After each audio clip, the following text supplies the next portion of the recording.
That's the $64,000 question, Nana, and I'm struggling to find an answer. Maybe he can show us something, but I'm not seeing it myself. Probably mash. I mean, it works so far.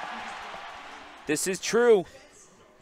Winner goes on, loser goes home. Welcome one and all to Losers Final here at Summer Jam 12. We're going to do a quick button check, but obviously you see the characters here. It's going to be Earthboundy going right back to the nest. Seamless transition between the two, obviously, but you got to think that Sparky has scouted this.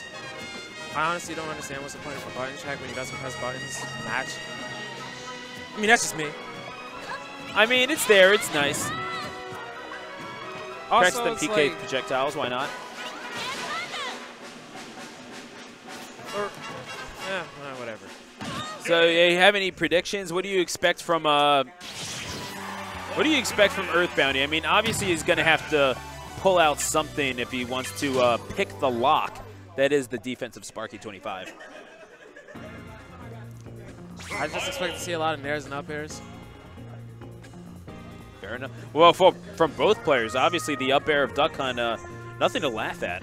Yeah, it's a good kill move, but like Ness's up air is pretty much like an aerial up smash. So like, yeah, I haven't seen Bounty's up air in IRL. It's pretty similar. Yeah. But all right, Talon's. Oh, I guess. Frankly, if anyone in real life had a double jump, we would probably consider them a god. But which one will ascend to grand finals to take on the #1 in Philadelphia? I like what you did Welcome there. to Losers Final. Thank you very much, man. That's a really valuable skill to just be able to take small things like that and just like have your own little. Oh, right now. Right. I'm sure there's monetary value to it. I just have yet to see any evidence, as we have that net sitting at 53%. And again, that's the thing with Sparky. He's so good at getting the damage. To say that he's purely defensive isn't necessarily true. Just his average kill is coming about 130, 140% in this top 8. And even that might be a low estimate. Oh my goodness. Catches a can to the face, does Ness. Sitting at 104 already. And I mean, Sparky's so good at manipulating every single aspect of that character. He has this thing down pat. And this is the sort of thing that can break a region as he finally gets the first kill. Again, on that very light character, Ness. It's probably why he killed so early now. So right now, what I'm seeing is that like Sparky's actually like playing with the same fire that he was playing with for games 2 and 3, winners finals. And Bounty's like, a lot of the damage is taken is like him like hanging himself and overextending. But right now, yeah, Sparky's just playing with the lead. And like when you play like this is fine when you have the lead. But when like you play at go or when you're at a deficit and you're camping, it doesn't make any sense to me. But tagging him with the PK Thunders. tag. Yeah, how do you like my projectiles game? Says Earthboundy to the immovable object, Sparky 25. And again, a former Pikachu main. That's quite the shift, I gotta say, from Pikachu to Duck Hunt. Talk about night and day, Nana. Yeah, so like, I'm not gonna say Pikachu's a bad character, but like he definitely like takes a lot of work to succeed nowadays. And the way Sparky formerly played Pikachu was just not what it took. I say that people like Isam tend to find a way. Like you have like Isam and L that like play Pidu and like try to make the most of like Pikachu's strengths, but like Sparky didn't really play like that. Like he used like Pikachu's like agility to get out of the way into camp rather than to like set up into the like the free hits. But this character fits Sparky's playstyle a lot more than Pikachu, so he's making it work. That is so telling of Sparky's game, and that just sums it up as a whole. I mean, usually you could go out and maybe meet a Ness in midair to get that kill off of the edge. Okay. He just goes right back to the stage and sets up a can. Sets up 2 different projectiles, man. That is Sparky's game in a nutshell. A lot of rollbacks. And Ness is sitting at 128%. This is actually around the percentage that he got killed last time. Perhaps even higher, but rolled right into the grab. That jab, is it going to kill? Not quite. That 148, the up air certainly will on Town and City, and at 154, and the lightest character in the game. Man, that's a lot of, that's a pretty specific win condition for a duck hunt, but nonetheless, he will take game 1 of this best of 5 clip. Now, once again, you're chilling with us here at Bros Calamity. You are actually a, you're no stranger to both of these characters, but I gotta say, Earthboundy definitely showing us something else in this tournament. The shock of the tournament so far is his run into a winner's semifinal action. He had to take out a few tough opponents just to get here now. Had to beat Black Yoshi, had to beat... I think that's the first time he's beaten GWJ, I'm not sure. Alright, good down smash to cover the low on. It may very well be. I'm not sure if that was a... I'm not sure if that was a regular thing in bracket at the We Bear Bears. Our weeklies. Goodness gracious!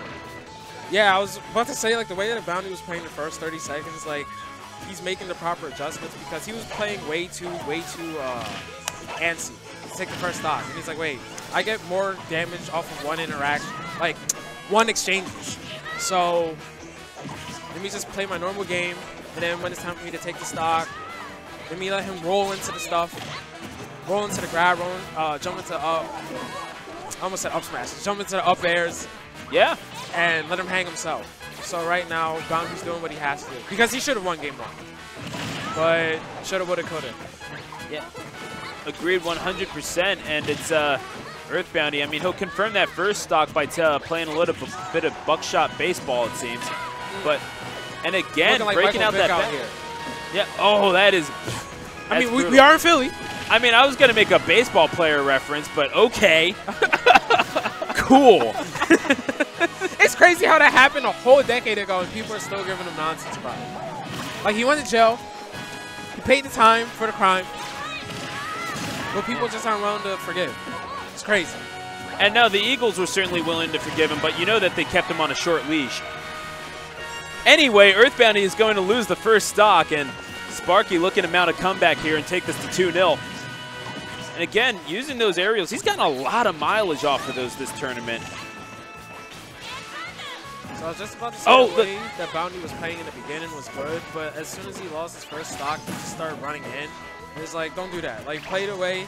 Like, oh, he gets caught by that can. Maybe a bit careless. The back air does get him off the stage, and gonna make him use that recovery into the down smash. Absolutely, and that's the thing. That's one of the weaknesses of Duck Hunt's game is the rather linear and perhaps one could say ineffective recovery of Duck Hunt. Sparky did not have that many options, and Earthboundy made him choose that line into the down smash. So in that situation right there, I don't blame Sparky for dying because, like, it's the heat of a moment. But, like, when he looks back on it objectively, the one thing that he could have done was the stall, the up B. Because when he got hit by the, when he got hit by his own can, you're not allowed to grab the ledge for about, like, 50 to 60 frames. Right. So when he tried to recover safely to the ledge, it's just like, nah, you actually just got hit by the yo-yo. So that's just situational stuff that, like, you're not thinking of, like, mid-bracket. But right now, Sparky's starting off with the same lead that Bounty had last game. And Bounty throwing out those nairs. It's a good get-off-me move, but obviously not going to get a kill off of it or anything like that. But my goodness, Sparky throwing the cans into Earthboundy's face, and that is going to be enough to confirm the kill. He is sitting pretty right now as Sparky. Just like that, Earthboundy, I mean, 11% is enough of a deficit to make up, but 11% against someone who plays like Sparky does, that's, this could be in the miracle stage.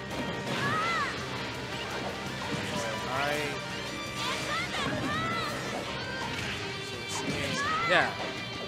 So, like, this is what I want to see from Sparky more. You have the lead, stick with it. And, like, yeah. And he's also calling out a lot of Bounty's, like, bad approaches. So, are we going to see a freshman for it? Not quite. Again, using that side B. Excellent stuff from Sparky. Uh-oh. Both players using their neutral air for everything that they're worth. That smash at 75%, not going to kill, but I mean that was Sparky. Yeah, I mean trying to be on the offensive, and that'll show him. He dies at 76%. And what you were saying earlier about like Duck Hunt's recovery not being that good, like he was trying to make it so that he could stall out. Boundy getting past the can, but also recover, but that's not Villager. Or Rob. Does he really not have kill throws? Staying alive at 182, and again, Final Destination, gigantic stage, so let's not jump to conclusions, but yeah, no. Lack of kill throws, definitely a hindrance, although definitely a kill can at the very least, and so Sparky is going to go up 2-1. He is one game away from a rematch with Juice in Grand Finals, looking to get a measure of revenge on that 3-0 winners final loss that he suffered. And looks like it could very well happen right now, but Earthboundy, I mean, he's made fools of us before, let's just say that.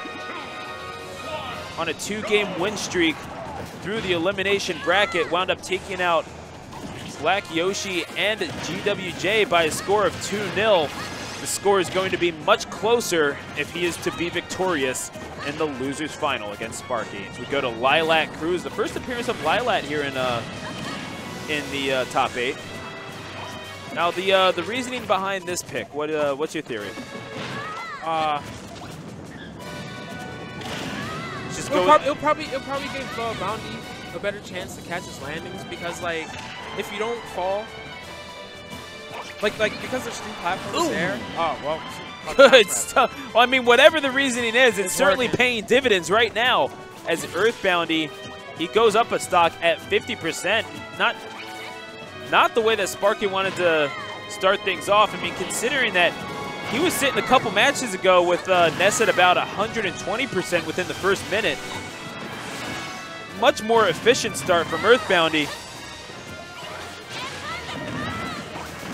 And right into the can, and Boundy, by hook or by crook, he makes his way back to neutral. If he didn't do the down smash, would Boundy been able to make it with short the PK Thunder 2? Oh my goodness, very close to tagging him and getting the PK projectile. That was almost a 90-second game 4. Yeah, seriously. Sparky might be counting his blessings. Seeing a lot of ledge drop air dodges onto the stage from Sparky. And he got tagged on that one, but he's sitting with both of his stocks even at 168% right now. My goodness, I mean, pretty big blast zones, to be fair. And also the throw of Duck Hunt. Not exactly the most proficient of throws in this game. I mean, for all the strengths that Duck Hunt does offer, certainly quite a few weaknesses. One of them being the absolute dearth of kill options. Only at 194 will the up throw kill there. So I like what Sparky's been doing a lot of these games, that he's calling out Earthboundy's shield approaches with just raw grabs, and that helped him seal that stock. So maybe Boundy will adjust, because this is technically his tournament stock. Now this is where Earthboundy's going to have to make a name for himself, pulling it back to a game 5, and the early advantage was definitely had, but Sparky, I mean, could he have something to say about this right here?